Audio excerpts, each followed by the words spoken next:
supposed to drink tea and food.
Namaste everyone. On a hot summer morning, after a cup of hot coffee, I invite you to the function and a very warm welcome to all of you.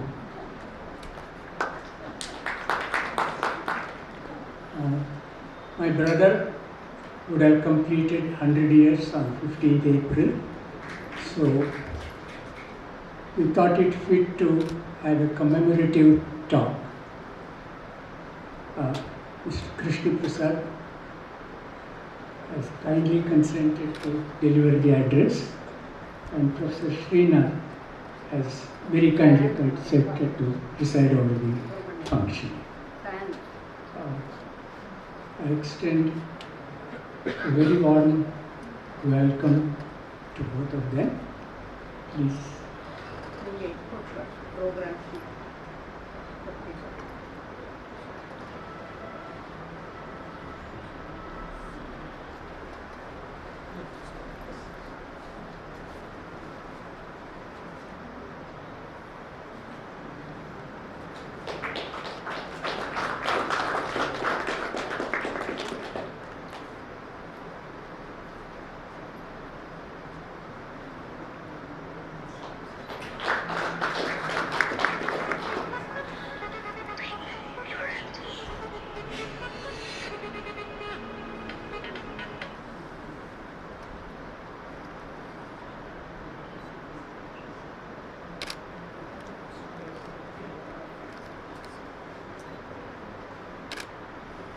Mr. Krishna Prasad is giving a talk, and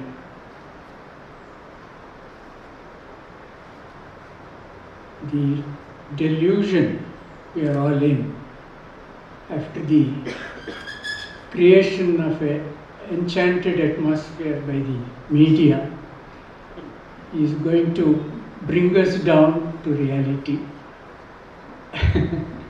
And Mr. Srinath, who knew my brother personally, will tell a few words about my brother.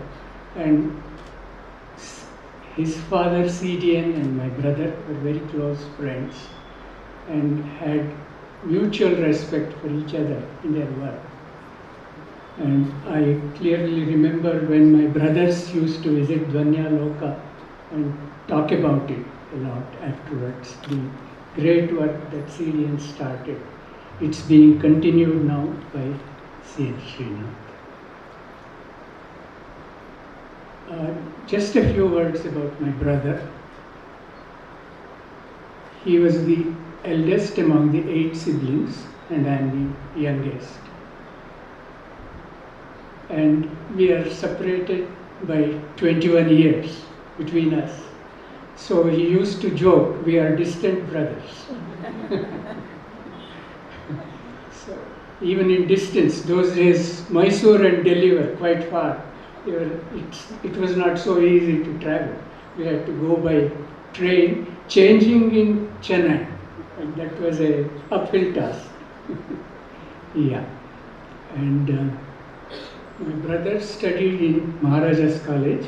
He was a brilliant student, a student leader, took active part in the independence movement, Quit India movement.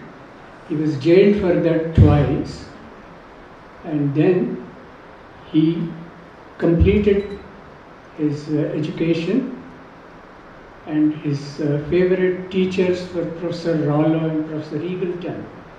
And in those days it was very difficult to get a first class. I think he got a first class in the first rank too at that time. And their friendship continued for several decades after that. They would correspond with each other. And then he became a journalist. Then he joined the government service as an editor for Yojana, and that was the Planning Commission's publication. Then he joined the Information and Department and served 3 prime ministers, particularly to be mentioned is Indira Gandhi, with whom he had a very long association. Apart from his bureaucratic career, he was known for his great love for art, literature, and he had great friends in literary circles, Shivaram Karant, R.K. Narayan, to mention just a few. And in the music circle, he had M.S. Subbulakshmi and Sadashivam as close friends. Then Mallikarjun Mansur, Bhimsen Joshi, Gangubai Hanagal. They were all very close to him. And he was an institution builder, helped in building National Institute of Design and Indian Institute of Mass Communication. And he served on 6 extensions to the government, which is a very rare event those days, and then retired to a quiet life, led a very austere life, simple, and then he was writing a column for the Asian Age after retirement. What he could have personally achieved if he had not been under the government pressure, that means serving in the government, he could have probably written a few more books, which he couldn't do that. He wrote a regular column for Asian Age, and a few of them were selected and published as The Book I Won't Be Writing and Other Essays, which is quite popular. And even when he was a student, when he was in the final year, I think, he translated R.K. Narayan's Swami and his friends into Swami Mattu Snehitaru. And with this introduction, I would like Jyoti to introduce the speaker of the day. Thank you.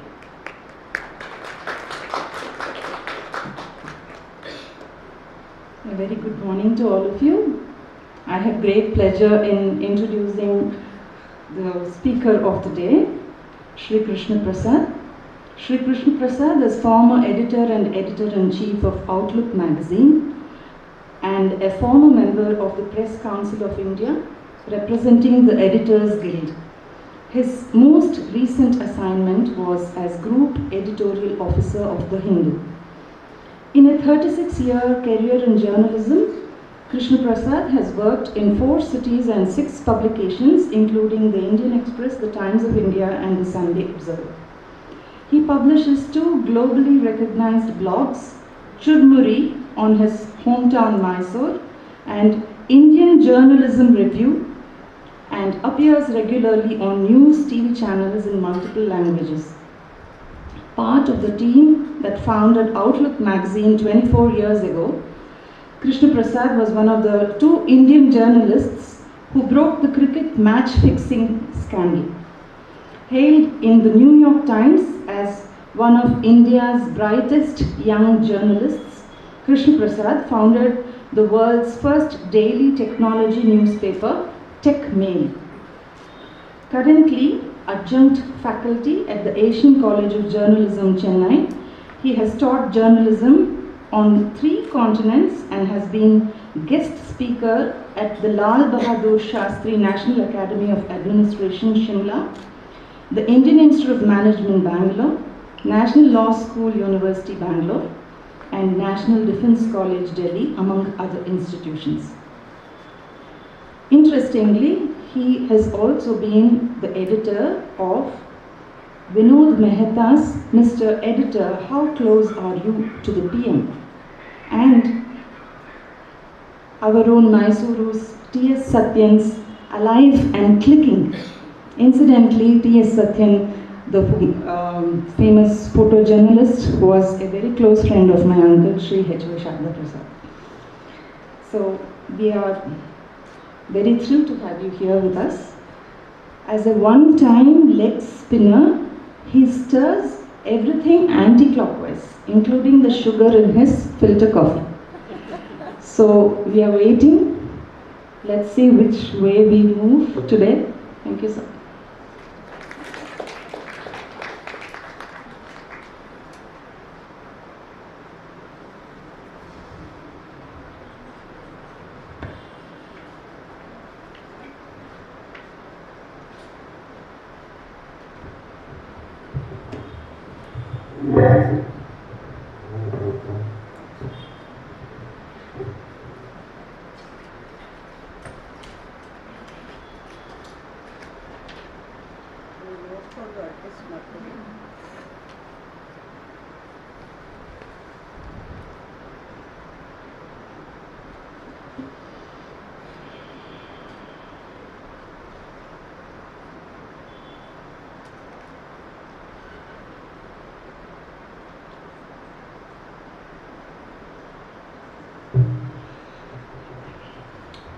Ellarigu namaskara. Good morning, ladies and gentlemen. And to those of us who know some Telugu here, mi andriki namaskaram.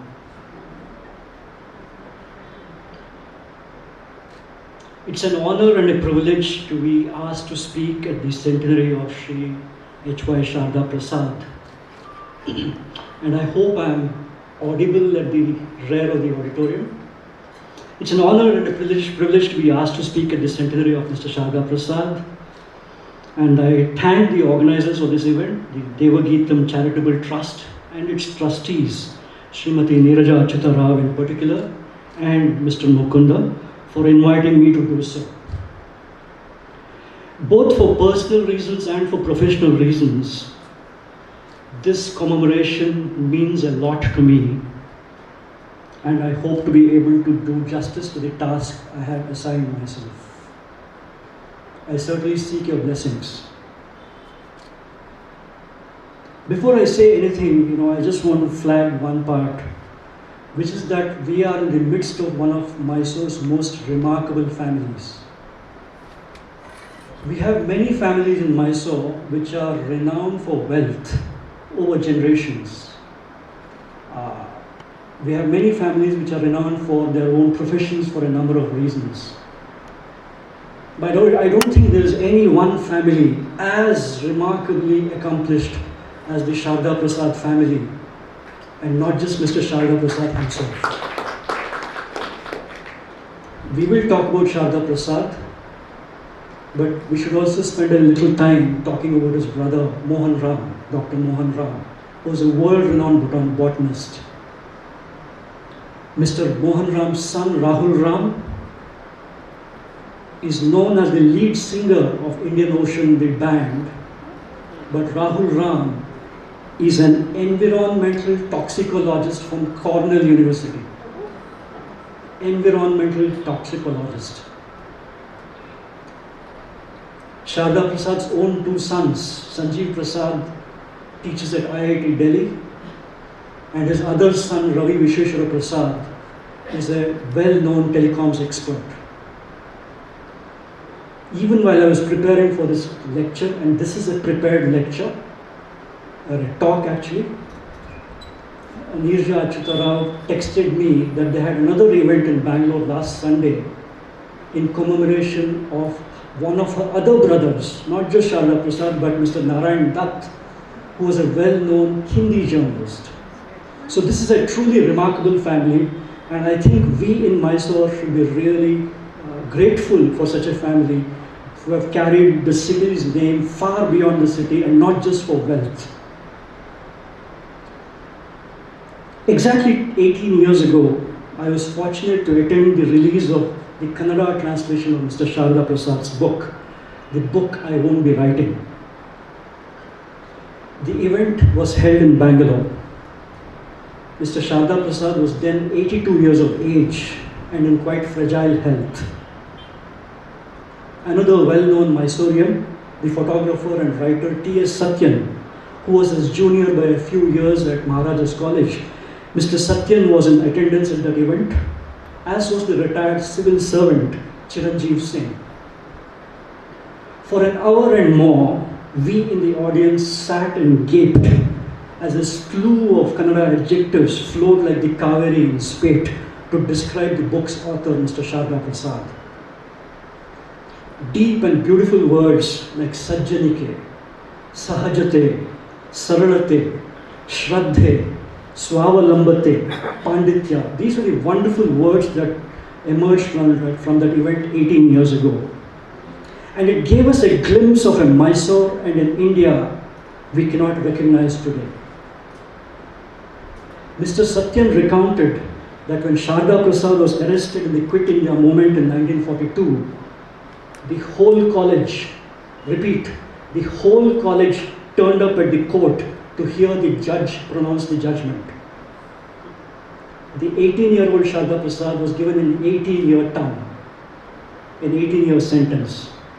Visualize that image for a second. All the students of Maharaja's College turning up in support of one of their own, and try to imagine that possibility in today's India. The historian Ramachandra Guha too spoke on that day in 2006.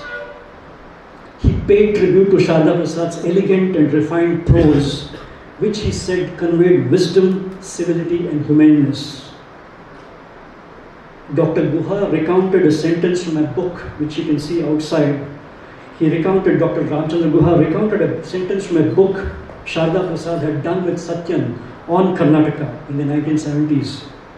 And he said that book contained the finest sentence ever written on Karnataka by anybody in the English language. And that sentence read, "The grace and elegance of Karnataka, the grace and elegance of Karnataka are expressed in the brush strokes of K.K. Hebbar and the square cuts of G.R. Vishwanath."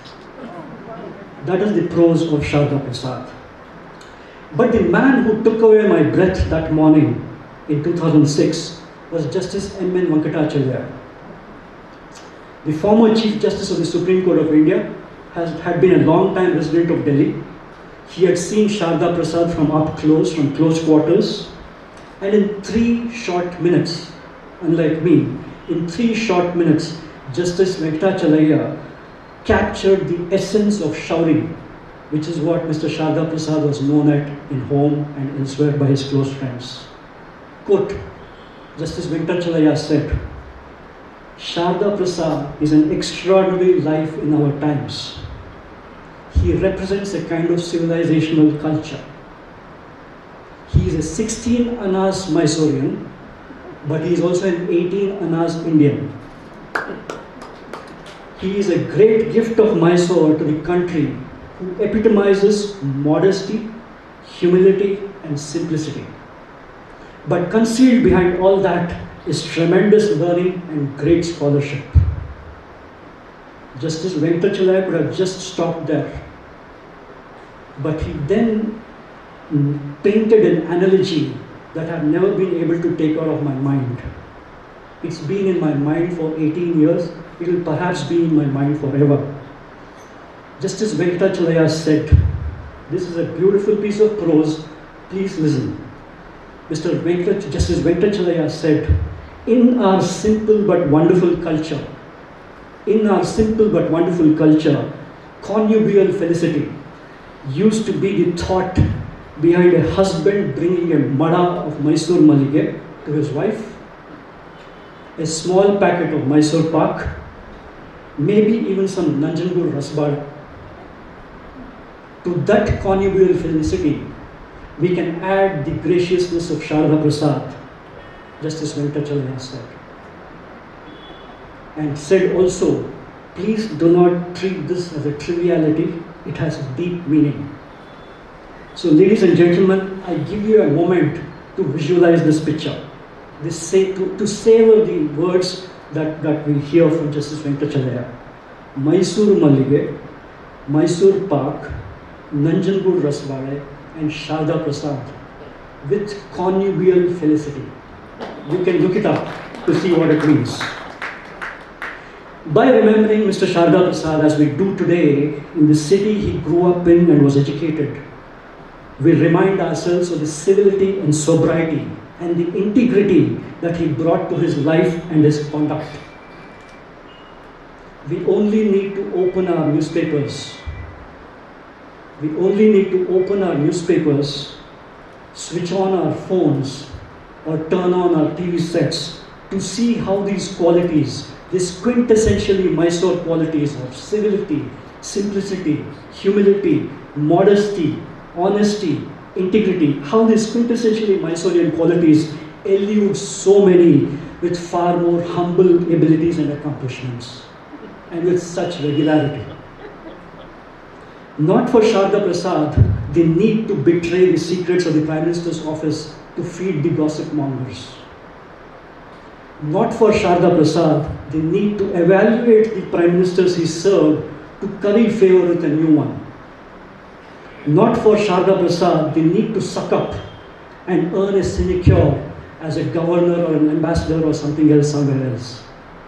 And not for Sharda Prasad, the need to appear on TV as a pundit and hold forth on every topic under the sun. Hole Narsipur, Yoga Narasimham, Sharda Prasad, you see, was cut from a different cloth, from a different era, in a different India.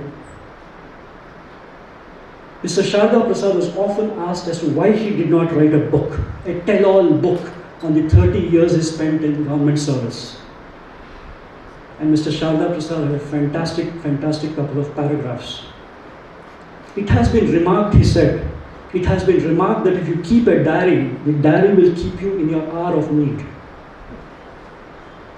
But he said he did not fall for it. Not everyone, he said, cares for cash nor for the lure of footnote fame. Let's listen to that again. Not everyone cares for cash nor for the lure of footnote fame.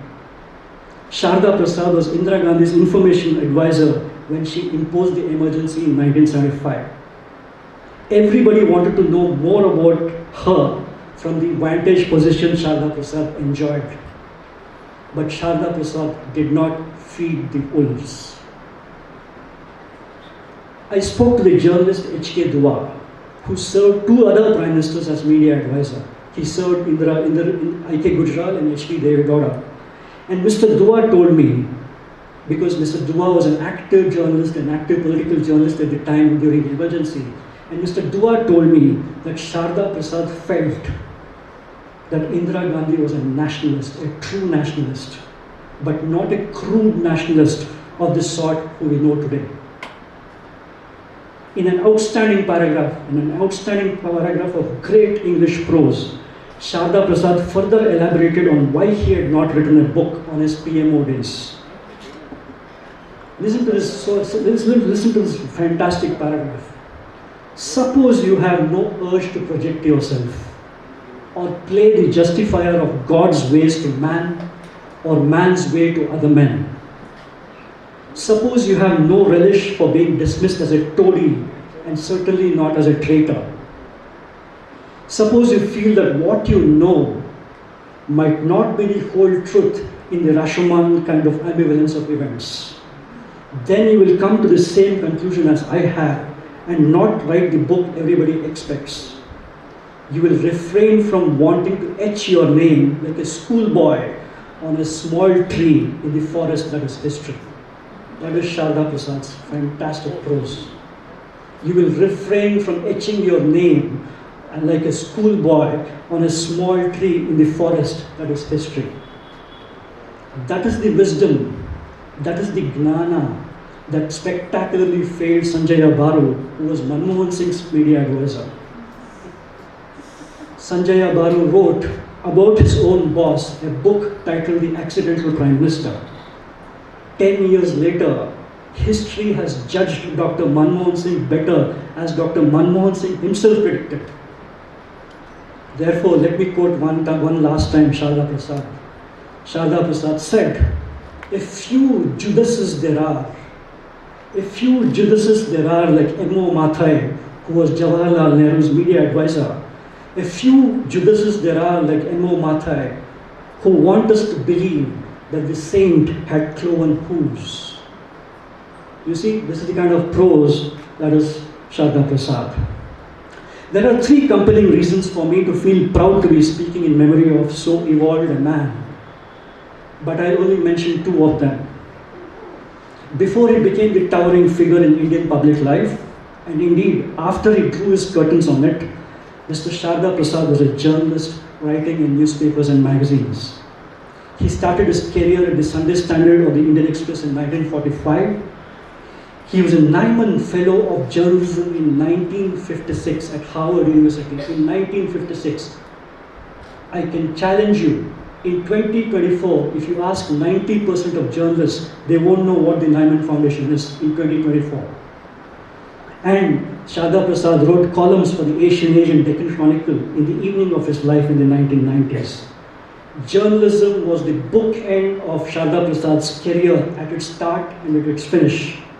So by making journalism the centerpiece of this talk to commemorate his birth anniversary, we salute this craft of journalism even while offering a lament to those holding the flame against the onslaught of fake news, propaganda and mass delusion. The second reason I'm very proud to speak here today is less obvious but nonetheless to be celebrated. In today's world, the acquisition of material wealth has become the be-all and end-all of life, even of those of us in the media business. Homes, farms, cars, clothes, foreign holidays, these are the yardsticks by which lives and careers are judged. When Sharda Prasad, a man who served 3 Prime Ministers of India, Indira Gandhi, Morarji Desai and Rajiv Gandhi, when Sharda Prasad retired from work, he moved into his son's home in middle-class Janakpuri in Delhi. That is the mettle of the man we are honoring here today. As the photographer and writer T.S. Nagarajan, who was T.S. Satyan's equally brilliant brother, as T.S. Nagarajan, who worked at the Planning Commission magazine called Yojana, which Sharda Prasad wrote, ostentation never impressed him. He hated acquiring things. His most precious possession was his pen. I spoke to Dr. Harish Khare, the journalist who was Manmohan Singh's advisor in his first term. He said that when Rajiv Gandhi was Prime Minister, Sharda Prasad got a call late in the night asking him to rush to the Prime Minister's office. But Sharda Prasad said he did not have a car to come to the PMO at that hour. A car was sent to pick him up. Contrast that with today's upstarts who drive luxury cars after a year or 2 in the business. Most people forget that before Sharda Prasad became an aide to Indira Gandhi, before Sharda Prasad became an aide to Mrs. Gandhi, he served Mr. Gandhi, whom we call the Mahatma. Mr. Sharda Prasad was a Gandhian, and therefore this is a really great time to remember him. Great is an adjective. Great is an adjective that the English language has been reduced to a bit of a cliche because of overuse. But great is a badge that sits perfectly well on Sharda Prasad's slender shoulders. Ladies and gentlemen, just imagine for a moment that a person like this in his hometown doesn't have a road named after him, doesn't have a circle named after him, doesn't have a department in the university named after him, doesn't have a chair named after him. What does it tell you about Mysore's current intellectual life? What does it tell you about our city corporations and our state governments? With that preface, let me get down to the business on hand. Journalism in the time of fake news, propaganda, and mass education. I'm going to take exactly 45 minutes from here. I'm sure all of you have seen YouTube videos. Whenever a YouTube video presenter starts, he'll say, wait till the last minute, you will get a surprise. Likewise, I implore upon you to wait till the very last till I give you a surprise. Let me also have a couple of caveats before I start. This is not a fun lecture. This is not a fun speech. This is a serious speech. This is not a political speech, although some might think it is a political speech. This is not a political speech, but it's an important thing for all of us to consider. So let's start with a bit of history about fake news. The phrase fake news is on everybody's lips today, but it is not new. It has been around for a very, very long time, and the term noble falsehood goes as far back as 380 BC. In Plato's Republic, the noble falsehood is proposed by Socrates and refers to any myth or fiction that binds a society or nation together in a noble falsehood. In the year 540, the Byzantine historian Procopius churned out dubious information known as anecdota. If you look at all these great words, you'll see how they've all crept into our lives. The historian Procopius churned out information called anecdota in order to smear the reputation of the emperor he was serving, but without revealing his name. 1,000 years later, something called the pasquinade became famous. Pasquinade. This was slips of paper which were stuck on the doors of churches and pillars, and this became a kind of a shorthand word. Pasquinade. It became a shorthand word for nasty news, most of it fake, about public figures. In the 17th century of Paris, there's another version of fake news. It was called the canard. Imagine, anecdota, noble falsehood, canard. And the canard was a broadside, printed with an engraving of the person or of the person being talked about. Remember Marie Antoinette, the French emperor, French queen, who said, if they can't have cake, let them eat. If they can't have bread, let them have cake. Well, during the French Revolution, the engravers in Paris put a face of Marie Antoinette in one of the canards. Historians believe that this intentionally fake political propaganda against Marie Antoinette contributed to the pathological hatred of the queen, leading to her execution. So therefore, what we are talking about today is something which goes back a long way. In 18th century England, it was most popular because there was something called paragraph men. These were people who collected gossip in the coffee houses and spread that gossip on tiny slips of paper. And in France, much later, there were something called novelists who did the same thing of spreading fake news. In fact, one of these newspapers which we are talking about here, which did this kind of paragraphs, used to have a most beautiful line. It would say, with all the gossipy news which was basically fake, there will be a footnote saying half of this article is true. So it was left for you to guess which half was true and which half was not. And this one particular paper called the Iron-Plated Gazetteer was most famous for some of their fake news. So long story short, fake news is not a new phenomenon, it's been around for a long time. So how would Mr. Sharda Prasad, a quiet, understated Mysorean, how would he battle this new demon of fake news? Mr. Sharda Prasad himself recounted an incident from the 1970s which bordered on what might be called fake news today. Sharda Prasad wrote about this. He said, I quote, "There was a European media woman with a formidable reputation as an interviewer who wanted to meet Mrs. Indira Gandhi soon after the emergency had been declared. She had done the interview with Mrs. Gandhi earlier, but this time around, Mrs. Gandhi was not keen to be interviewed for obvious reasons. The lady went ahead nevertheless and concocted answers to a set of questions as if Mrs. Gandhi had answered them.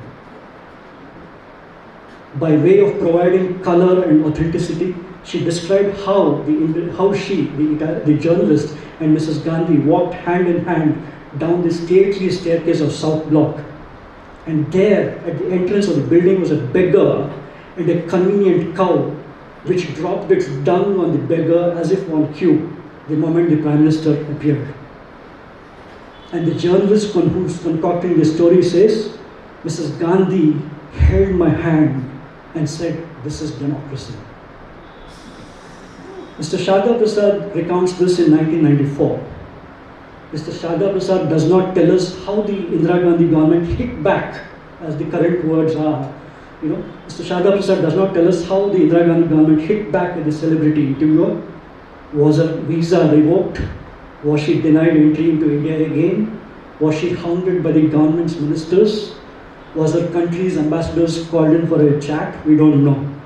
However, what this incident and the long history of fake news tells us is that there was something sanguine, something nice about fake news in the past. They were gossipy, they were scurrilous, they were titillating, but mostly harmless, and certainly not evil, dangerous, or devious. But the fake news we face today, the fake news democracies around the world face today, is of a different size, scale, and substance.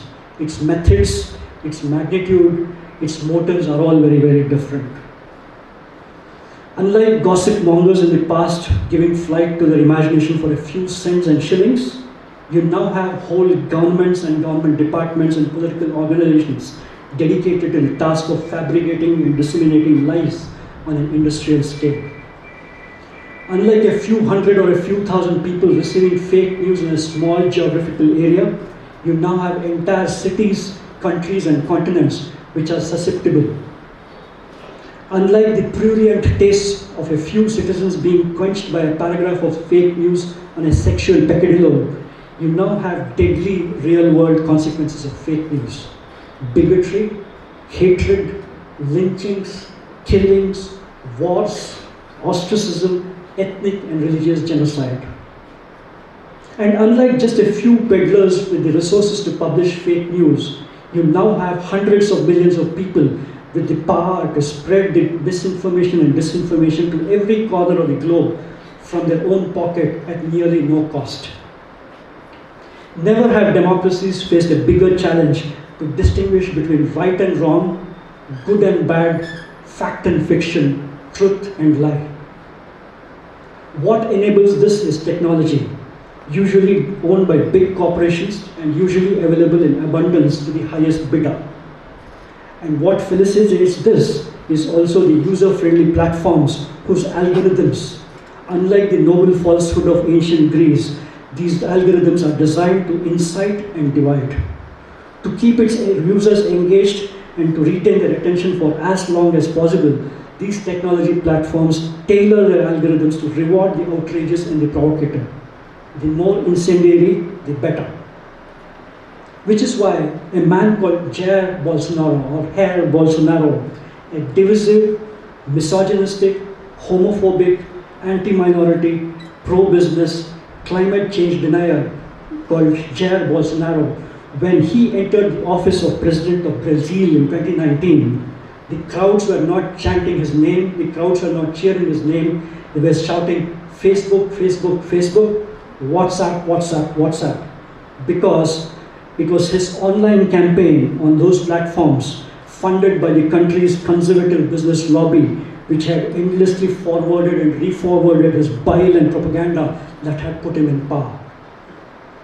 This is called computational propaganda, and its deleterious effect is visible on democracies in a number of democracies: Britain, Germany, Hungary, Sweden, Poland, Turkey, Kenya, the Philippines, Sri Lanka, Myanmar, United States, and India, that is Bharat. Just two Indian examples will suffice to show the confluence of politics, big business and technology in driving divisions and distorting our democracy. The first example is from Uttar Pradesh. In August 2013, a year before the 2014 general elections, a Muslim boy was accused of stalking a Hindu girl in Muzaffarnagar in western part of that state. He was killed. The Muslim boy was killed by the two Hindu brothers of the girl. Hours later, the two Hindu boys were also killed. A video clip of the two Hindu brothers being slaughtered by a mob made its way to Facebook.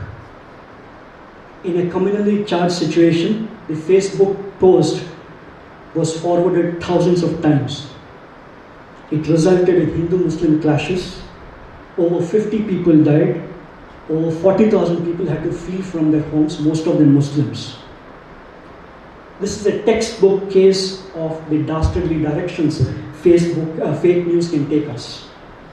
The reality is, this video, which was shared in Muzaffarnagar, was not from Muzaffarnagar. It was not from Uttar Pradesh. It was not from India. It was from faraway Afghanistan. So a piece of video from Afghanistan was shared in Western Uttar Pradesh, in this way. The riots formed the basis of the BJP campaign on Uttar Pradesh in that year, in which it won 71 out of 80 seats. The second example which I'll quote to you is from every part of India. Between January 2017 and March 2018, over a period of about 14-15 months, 39 people were killed across the country in incidents of mob lynchings. This was spurred by rumors that child lifters were on the prowl. In every incident, a video of the abductors, a video of the child kidnappers was distributed, as if to show that those child kidnappers were in that town or village or city. Like in Muzaffarnagar, the child lifters video was of doubtful provenance. It came to light that the video that did the rounds on WhatsApp was actually a public advertising clip from Pakistan. And in fact, the original intent of the clip in Pakistan was to warn parents against child lifting, which was turned around to show as if child lifters were in that city, town or village. In Tripura, one of the 39 men who were killed because of this video, one of those men had been hired by the local administration to travel from village to village to dispel rumors of child lifting. That's the extent of what we are talking about. Hundreds of similar incidents, hundreds of human tragedies really, have been reported from dozens of countries, underlying the key change in the way citizens interact with each other in the digital age. No longer do the state and the media elites have a monopoly on public opinion. Now everyone has a power to be their own Murdoch, Churchill or Goebbels. In place of wholesale fear and hatred and bigotry and confusion and division, it is now a retail drip feed. For example, in 2019, 2 weeks after the suicide bombing in Pulwama and Kashmir killed 40 CRPF people, a Facebook user posted a live video in which he played a recording of a call purportedly involving the Union Home Minister, the President of the BJP, and an unidentified woman. The trio could be heard talking about arousing nationalist interest ahead of the general election. In that video, the BJP president at that time is allegedly saying in Hindi, we agreed that for an election we need a war. We agree that for the election we need a war. Within 24 hours, one of Facebook's fact-checking partners in India exposed the video as fake, saying the video was created by splicing audio from older political interviews. But by the time Facebook took down the post, it had received more than 25 lakh views and 1,50,000 shares.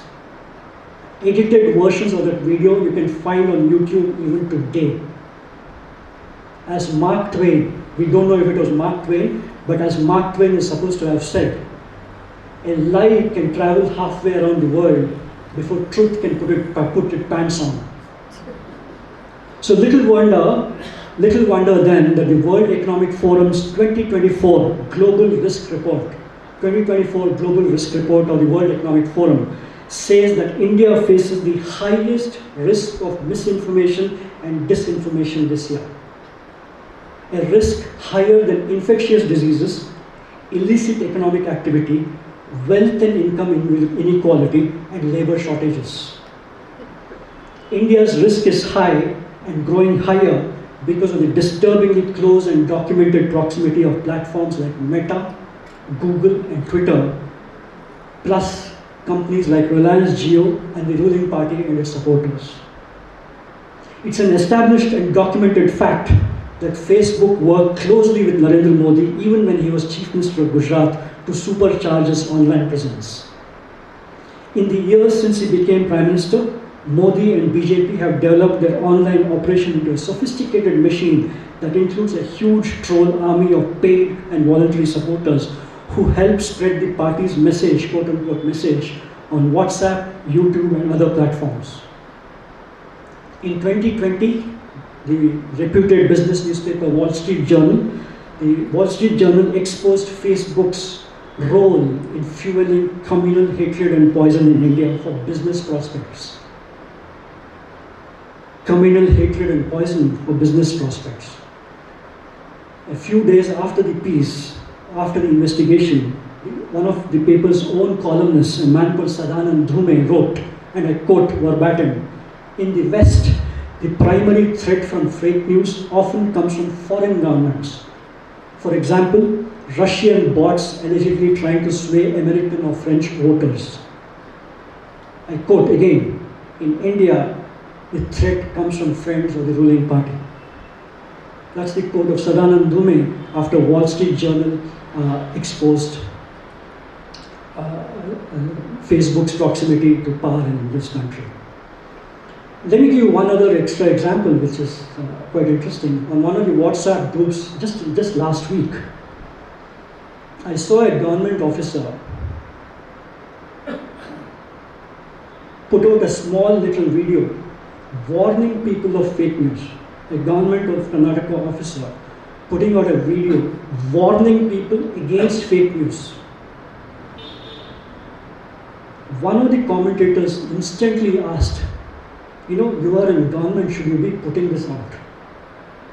We've come to this stage where we believe that it's the government's task to spread fake news, and even if a government officer tries to stop it, he's doing something illegal. That's the place we are in this country as we speak. More than a century ago, the American columnist H.L. Mencken wrote, "The human race, I begin to suspect, is actually splitting into two distinct species. One species is characterized by an incurable thirst for knowledge and an extraordinary capacity for recognizing and taking in facts and evidences. The other species is just as brilliantly marked by a chronic appetite for whatever is most palpably false and a chronic distrust of whatever is most palpably true." That's Mr. Mencken. Those words are even more valid today. So, in this avalanche of fake news and propaganda, what can journalism do when all the bullets in the revolver, government, political parties, big corporations, technology platforms, a hypnotized citizenry. When all these bullets are against us, what can journalism do? Ladies and gentlemen, I submit to you that the primary task of credible news media today is fact-checking. The primary task. Every statement, every claim, every boast, every promise, every assurance needs to be filtered, weighed, evaluated, and then published. The days of journalists acting as servile stenographers to power and mindless couriers to the masses is over. Every reporter, every editor has to be a fact checker of every story if our democracy is not to disintegrate and die under the weight of plain white lies. When the Prime Minister of India claims that the illegal and unconstitutional electoral bond scheme was an attempt at making political funding transparent, when the Prime Minister says that the electoral bonds were aimed at making political financing transparent, and that today we know who gave the money and who received it, it is our responsibility as journalists not to meekly just transmit the propaganda, but to point out that the Attorney General of India filed an affidavit in the Supreme Court of India, his own government's lawyer. The Attorney General files an affidavit before the Supreme Court of India in stating in no uncertain terms that we the people, you the people, we the people do not have a right to know. That is the Attorney General's sworn affidavit in the Supreme Court. The Attorney General's exact words were, I quote, "Citizens do not have a general right to know regarding the funding of political parties." Attorney General. Right to know is not a general right available to citizens. This is the extraordinary claim made by a man whose salary is drawn from your pockets. He, the Attorney General, is speaking against you, the people. Hiding this kind of context, putting a spin on electoral bonds, is not the duty of journalists. This is not Desh Seva. This is a disservice we do to democracy by spinning stuff around us. Professor Jason Stanley of Yale University has written landmark books on fascism and propaganda. He describes fascism propaganda this way, quote, "The language of democratic ideals takes on corrupted opposite meanings." The language of democratic ideals takes on corrupted opposite meanings. Corrupt politicians, according to Professor Jason Stanley, run anti-corruption campaigns. People who crush freedom of speech run freedom of speech campaigns. That's the meaning of propaganda, according to the great Jason Stanley. So therefore, when you look at the big broad picture on all the big talking points, national, regional, local, even Mysore, the media needs to employ the same critical lens instead of mindlessly amplifying lies, fake news, propaganda. Let me give you a few examples. And before I say this, I'm not saying this myself. I'm quoting a man called Dattatreya Hosabade. His name might ring a bell. He is the number 2 in the RSS. Mr. Dattatreya Hosabade said last year, talking to reporters in Nagpur, he is saying 23 crore people earn less than rupees 375 per day. 23 crore people. 20 crore people, he says, are below poverty line. 4 crore people, he says, are jobless. The unemployment rate, he says, is 7.6%. This is Dattatreya Hosabade of the RSS warning us about what is happening. So therefore, when we are told that Gujarat is a model state, the answer is no, it is not. It has more poverty than 22 other states of India after 25 years of the BJP being in power. Demonetization in India ended black money? No. Currency is still king. Counterfeit notes saw a 102% jump last year. We are told India handled COVID very well. No. Nearly 50 lakh people died in this country. people were buried and cremated on the banks of rivers. 84% of households saw their income decline after COVID. 84%. Fixed deposits of simple people, fixed deposits fell in 156 districts. 7.5 crore people became poor after COVID. So the answer to the propaganda that India handled COVID well is no. Poverty has declined in India. Again, the answer is no. You just heard the RSS man speak. 20 crore people today live below the poverty line.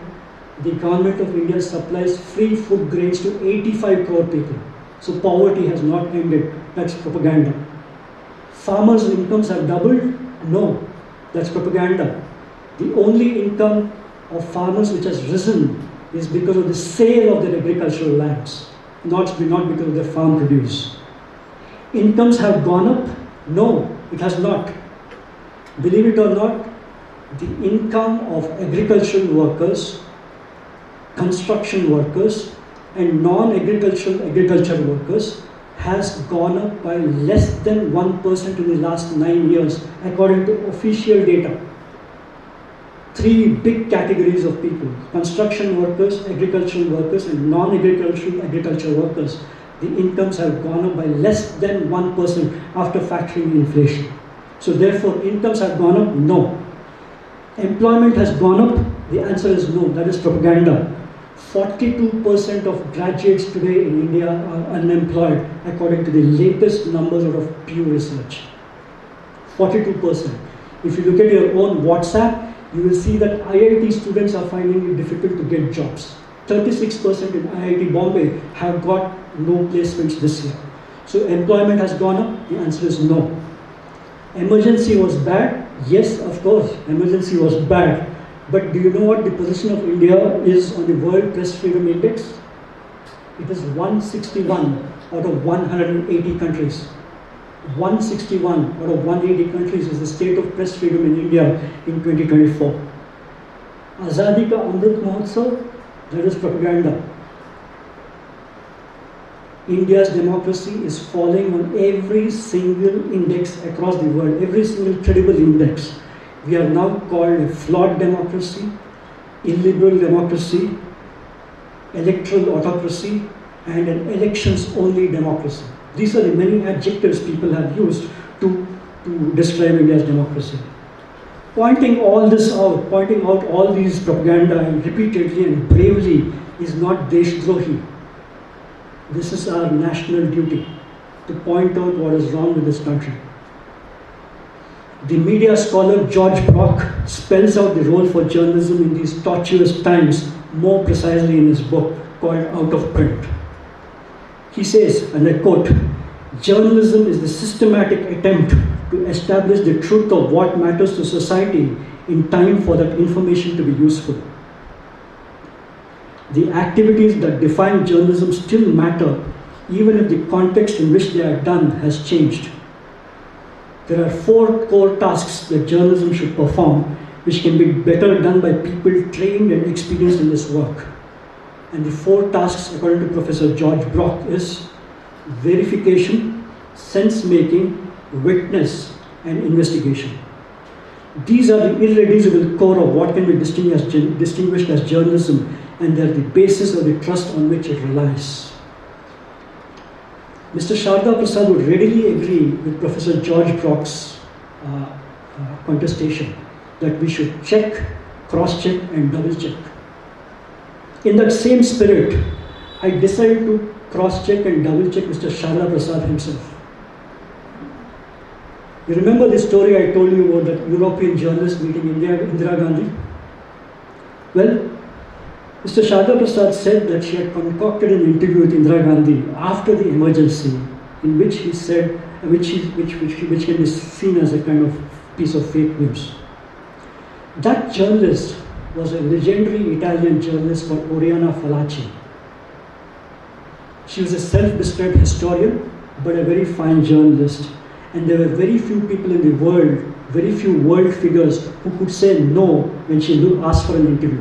Point 1.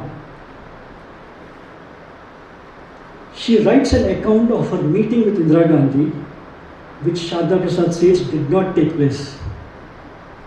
This appeared in the September 18th, 1975 issue of the respected journal, the New York Review of Books. It was titled Indira's Coup. The first paragraph of Oriana Fallaci's account starts this way. Indira Gandhi, this is in September 1975. The first para starts this way. Indira Gandhi once said something in my presence that I have never quoted. Quote, Indira Gandhi once said something in my presence that I have never quoted. A sentence she uttered 3 years ago when I had finished interviewing her. In other words, Mr. Sharda Prasad got the timeline wrong. Oriana Fallaci, the European journalist, was not writing about an encounter with Indira Gandhi after the emergency. It was 3 years before the emergency. If it was a concoction, New York Review of Books would have removed the story and issued a clarification. It does no such thing. The story continues to remain on NYRB for you to look and see and judge. Why a very punctilious man like Sharda Prasad? I don't know if many of you know, Mr. Sharda Prasad contributed to the Encyclopedia Britannica, the India chapter of Encyclopedia Britannica, for nearly 50 years. 50 years. Why a punctilious man like Mr. Sharda Prasad would get the details of such a story wrong is not for me to guess. And I mean no disrespect. But this is precisely what we journalists need to do in everything we do today when lies are being produced at a frightening scale.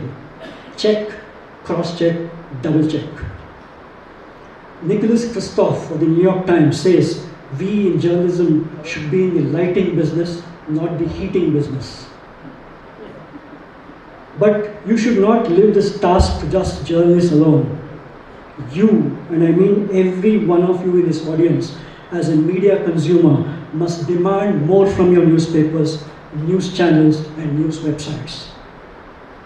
If your media vehicle, whatever your media vehicle is, if your media vehicle is merely reporting live what this politician is saying or that politician is saying, if it does not cross-check every claim at every level, if it does not provide context and clarity, it is serving you poorly. That is my opinion. It is serving somebody else. Merely having a corner for fact-checking is no longer sufficient when it is not a downpour of fake news and propaganda, but a torrent. The impact of what we are talking about, fake news and propaganda, can be most felt by all of us in our own WhatsApp groups. Family groups, army officers groups, music appreciation groups, alumni associations. No group is spared from the horrors of fake news and propaganda. Seemingly reasonable adults are being supplied the daily fodder to delude themselves and, more importantly, to delude others, and to run down those who disagree with their stunted view of the world. Suddenly, in this alternate universe we have created, it is all right to abuse, it is all right to offend, it is all right to hate, it's suddenly all right to kill also. That's the stage we've reached. The Italian writer Umberto Eco calls this the invasion of the idiots. Quote, Umberto Eco says, social media gives legions of idiots the right to speak when they once only spoke after a glass of wine. Then they were silenced, but now they have the same right to speak as a Nobel Prize winner, quote unquote, the invasion of the idiots. In countries where fake news and propaganda have become the dominant discourse, a democracy of citizens has been replaced by a democracy of fans and devotees. A democracy of citizens has been replaced by a democracy of fans and devotees. They're also called bucks. While for a liberal citizen, the readiness to point out and correct mistakes of any party or any government is the sign of loyalty, the loyalty of fans is zealous, unthinking, and unswerving. With their critical faculties switched off, enthralled fans, enthralled bucks are central to populists who think politics is a loyalty game. Their cheers reflect their sense of belonging. Trust and verify is replaced by adoration. So what can you, as a responsible citizen, do to stop the tide of fake news and propaganda? In Kannur, in Kerala, government schools from class 8 to class 12 have a daily class on how to detect fake news in government schools. The lesson that the children learn every day: check it first, check it yourself, do not forward recklessly, is a piece of advice that every adult in this room can imbibe. Check it first, check it yourself, and do not forward recklessly. Merely because something appeared on a website does not make it true. Check what the source is, check how credible the source is, and do not forward recklessly. Hindu khatre mein hai? Check. Tipu Sultan was a traitor? Check. Muslims will overtake Hindus in population? Check your own brains. India's passport value has gone up? Try applying for a visa. Indians are returning to the country? Check. India, my friends, is the largest contributor of illegal immigrants to the United States last year. The largest. As mature adults, we bear the responsibility of discerning truth from falsehood, of seeking out reliable sources amidst the cacophony of sensationalism and clickbait. It is up to us as informed citizens to seek out reputable sources, to question and challenge the narratives presented to us, and to demand accountability from those who seek to deceive us. More trains are coming to Mysore? Check. Is that because Mysore is progressing? Check. Is because Bangalore railway station has no space? Check. Out of Mysore's airport, there are exactly 2 flights going out of Mysore, and even one of those 2 might be cancelled. Check. That's my message. Now is not the time to retreat into echo chambers of our own making, nor to succumb to the allure of easy answers and comforting lies. Now is the time to stand firm in our commitment to truth, to defend the principles of journalistic integrity, and to reaffirm our belief, and to reaffirm our belief in the power of informed discourse. Saying that I saw it on Google, somebody forwarded to me, I saw it on YouTube, is a weak defense for spreading nonsense. It might surprise some of you here, but for reasons not far to seek, Karnataka has emerged as the fake news factory of India.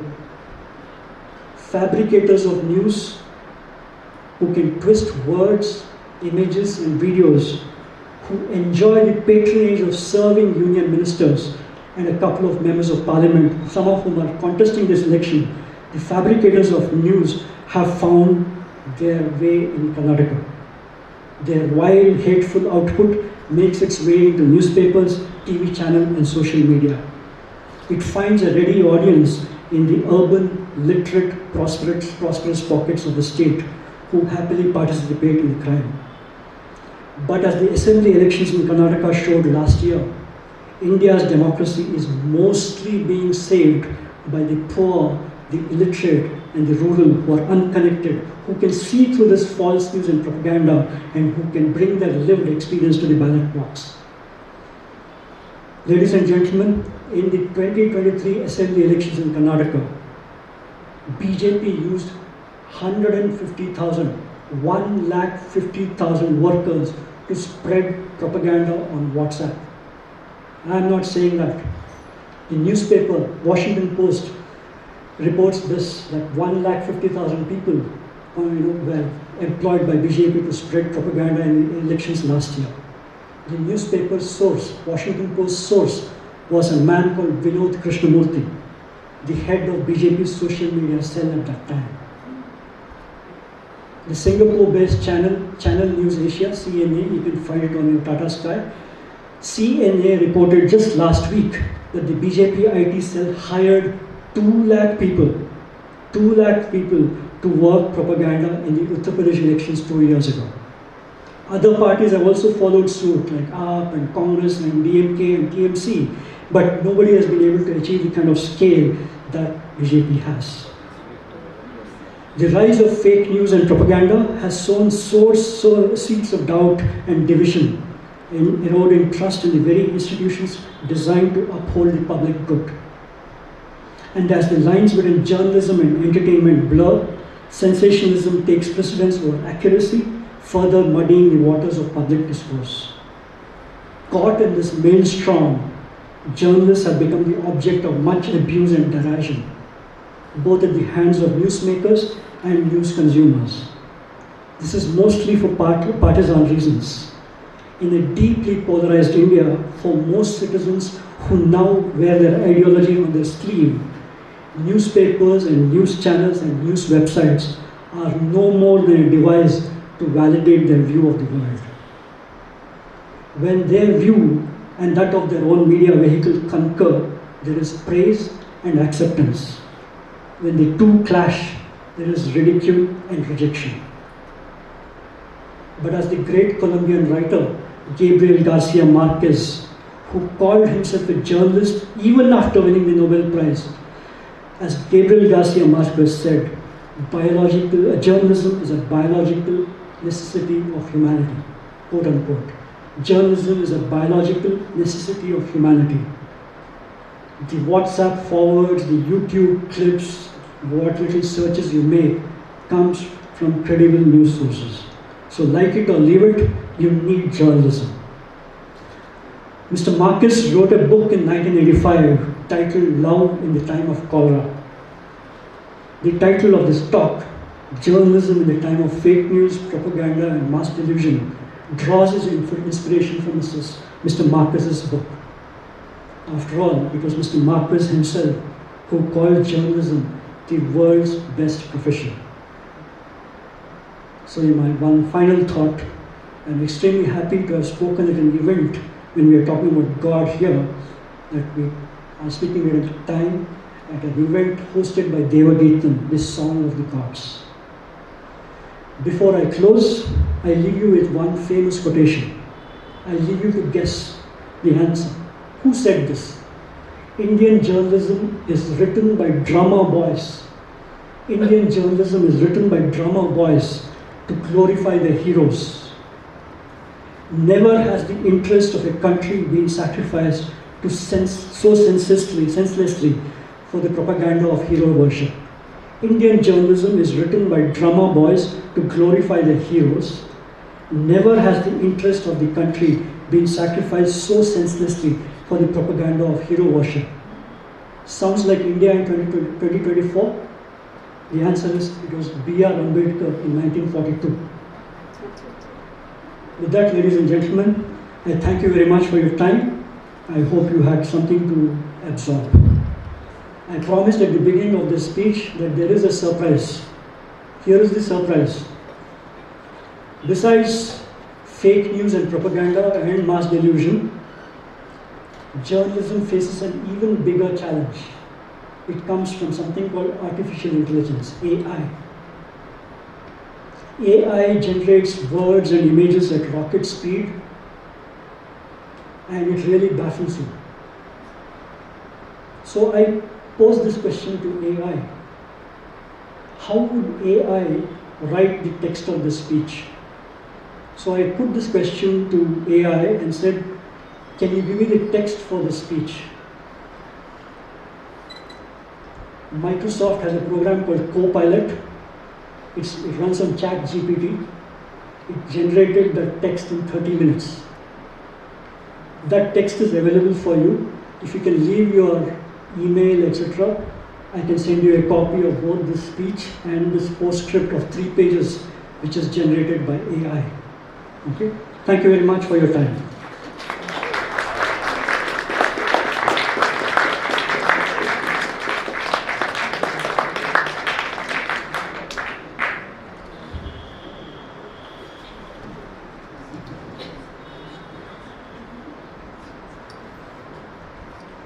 Thank you very much for a very thought-provoking speech. I now have pleasure in introducing Professor C.N. Srinath, who is presiding today. Professor C.N. Srinath is the director of Dhanya Loka, a research center in Mysore.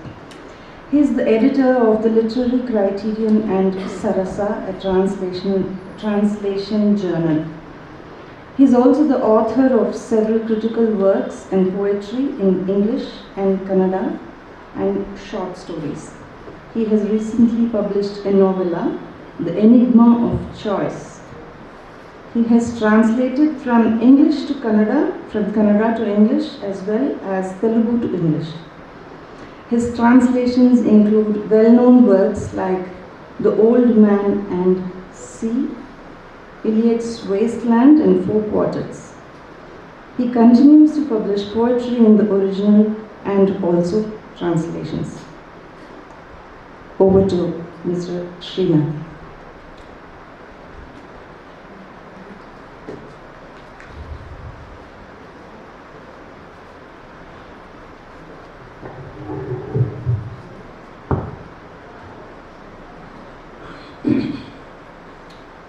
ಎಲ್ರಿಗೂ ನಮಸ್ಕಾರ.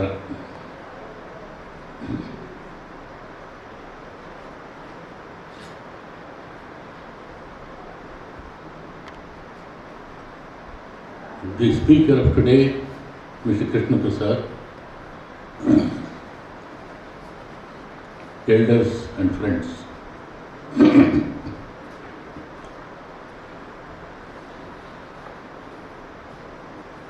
when Mr. Sharda Prasad's dear sister Neeraja invited me to participate in this event, I was supposed to go to Bangalore today. I was not very sure, but she said it's most probably, it's already fixed, it is on the 21st, so we want you to come. So I willingly agreed to come, but it's only later I came to know that I was also, because I could not hear on the mobile properly, I was also asked to preside over the function. Well, that surprised me, but since I had already accepted, I said yes. Now I realize probably Neeraja thought I was not young enough to refuse to preside over the function. I must here say that I used to meet and have a glimpse of Srimati Neeraja at music concerts like this here, like in Jnana Bharati and elsewhere. Can you hear me?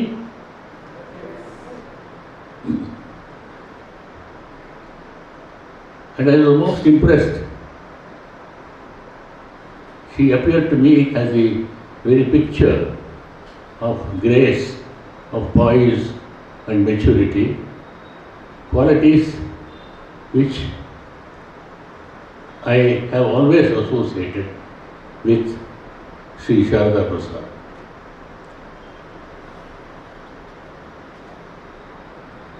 And I also feel now that she must have thought of me to preside over the function because of the warm friendship between my father, Professor C.D. Narasimhaya, and Mr. Sharda Prasad. They were great friends. And I did not know Mr. Sharda Prasad that intimately or personally. But I used to hear from my father about the various virtues of this great man. I also remember he was so excited whenever my father made several such trips to Delhi. There were occasions that took him to Delhi rather frequently. So he used to carry avrekai, sogudu avrekai in a basket to give to his friend Sharada Prasad. And he would also tell us how he gave them filtered coffee, Mysore filtered coffee, in a glass tumbler with stripes. He was very fond of glass tumblers, the old style glass tumblers with stripes. So these were the small glimpses that I had of Sri Sharada Prasad, and about his remarkable integrity, his self-discipline, his humility. He was occupying a very high position in the government of India, but he would never discuss politics with friends. So these were several such things that inspired us when we were young at home.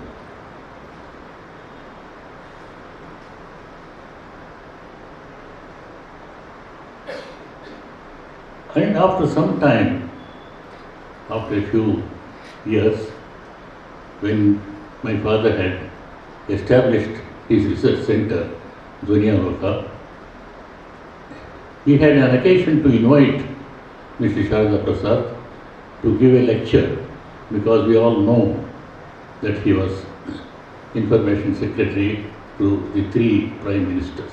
In fact, I forget the title of the lecture, but it something similar to the experience with 3 Prime Ministers or something like that, which he gave at Doniya. It was a remarkable lecture.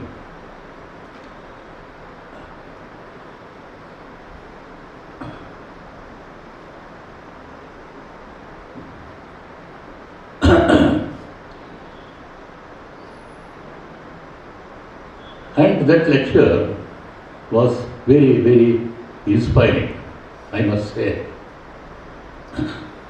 And at that time, when we were bidding farewell, Mr. Sharada Prasad asked me casually, I was still very young, and he asked me, "What are you doing?" I said, I had started teaching already. I told him I had just finished writing my short verses on university life, which I called Vishwavidya Vachanagalu, which I have now recently translated into English. So he was excited about it, and I gave him a copy of it. And I thought that was the end of the story. But no, 4 or 5 weeks later, I got a mail, a copy of Asian Age. He had a whole column in the Asian Age on Vishwavidya Vachanagalu. I was stunned. I did not expect that Sharada Prasad would have the time to read these poems of mine, and he would write a long analysis, and in addition to that, he had also translated some 5 or 6 of them into English. Which was a bolt from the blue for me, and it was very kind of him, very generous of him. And I wrote him thanking him profusely.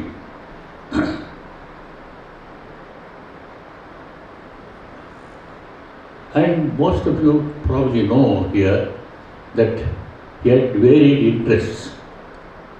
He was passionately interested in literature. He had translated Shivram Karan, he had translated Narayan Swami and Friends.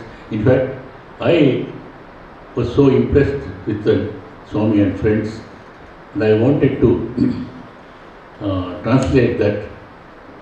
I did not know that there was a translation earlier. So as I started, I came to know that there was already a translation and it was done by Sharada Prasad. I somehow got a copy of it and found convinced that my translation was not, would no longer be relevant. It had come out so beautifully well in Sharada Prasad's translation.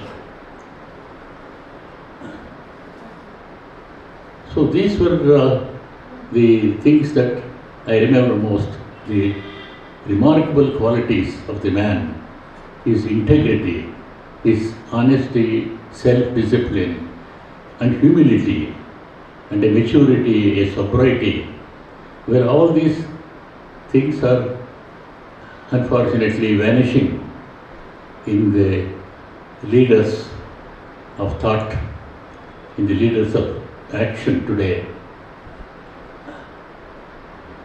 So it is the very fitness of things that we are celebrating.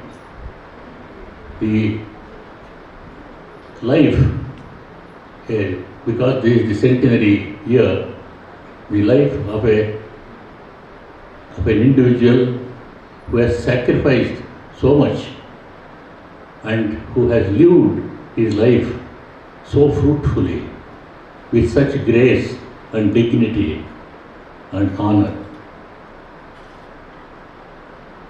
Coming to the lecture of today, I must congratulate Mr. Krishna Prasad for his very candid and outspoken lecture. Since I could not hear much of what he said, I went there, and I am glad I went there. And in a lighter vein, I would like to ask him, in the context of the code of conduct for the elections, is it all right? You have revealed so many secrets. You have revealed the actual, of course, the actual statistics which the government has recorded itself. So it certainly is going to influence the intelligentsia of this community.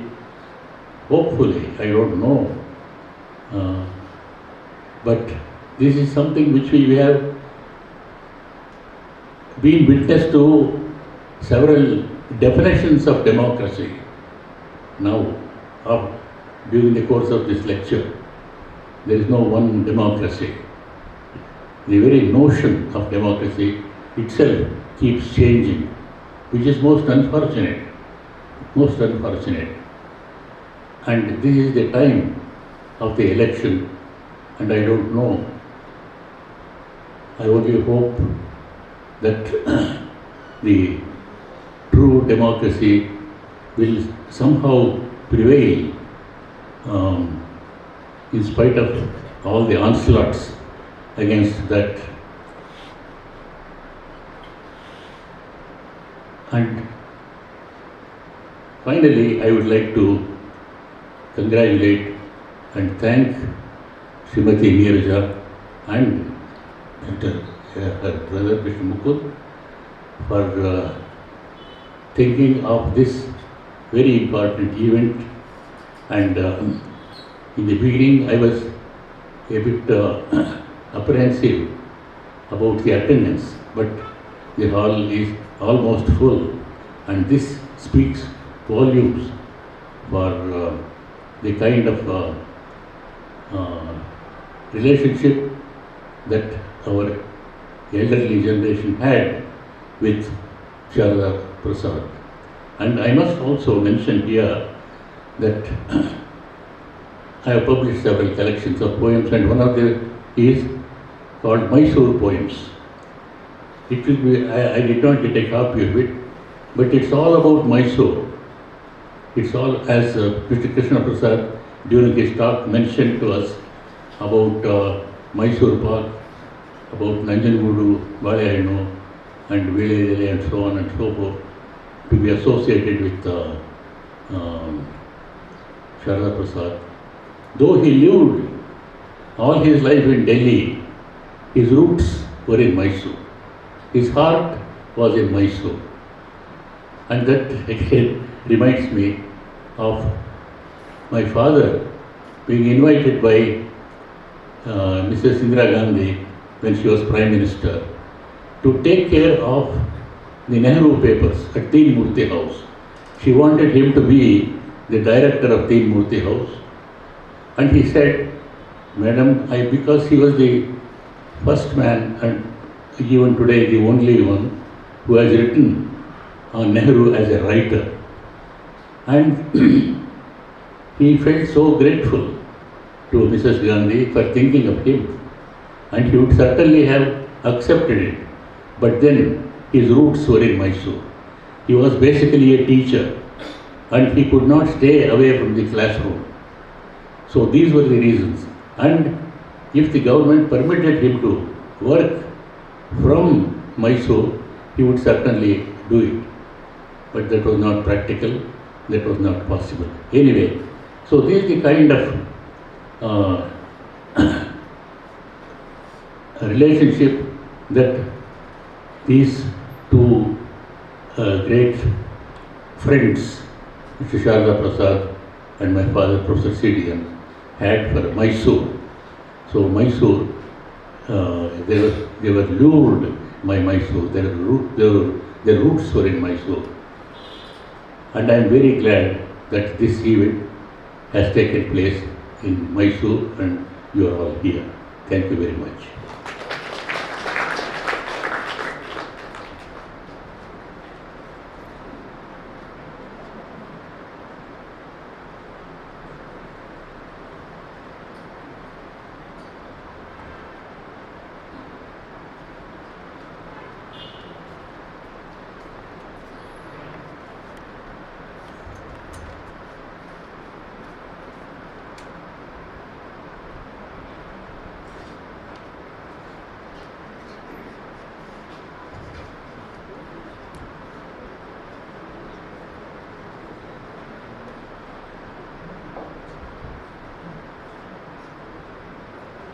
I think we have come to the end of today's morning's program, and we would like to give a small memento of our appreciation to the guests we have called.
ಕಾರ್ಯಕ್ರಮ ಎಲ್ಲ ಇಂಗ್ಲೀಷ್ನಲ್ಲಿ ನಡೆದಿರೋದ್ರಿಂದ ನಾನು ಇಂಗ್ಲೀಷ್ನಲ್ಲೇ vote of thanks ಮಾಡಬೇಕಾಗಿದೆ.